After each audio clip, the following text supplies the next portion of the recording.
سمت قبلہ معلوم نہ ہو تو کیا کرنا چاہیے؟ چنانچہ اگر کوئی شخص مثلا سفر میں ہو اور اسے سمت قبلہ معلوم نہ ہو اور نہ ہی وہاں پر کوئی معتبر آدمی ایسا ہو جو بتلائے، وہ بھی موجود نہیں ہو، تو ایسی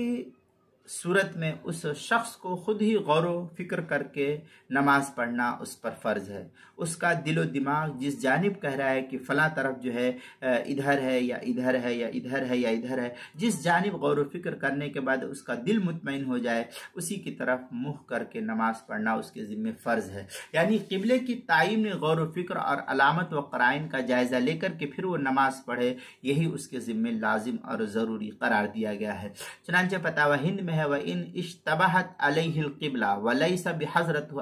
مَنْ يَسْأَلَهُ عَنْهَا اجْتَهَى وَصَلَّى۔ یہ فتاوی ہندیہ پہلی جلد صفحہ 64 اور در مختار میں ہے وَيَتَحَرَّى عَاجِزٌ عَنْ مَعْرِفَةِ الْقِبْلَةِ۔ در مختار جو زکریا بک ڈپو دیوبند کا ہندی نسخہ ہے، اس کی دوسری جلد صفحہ 115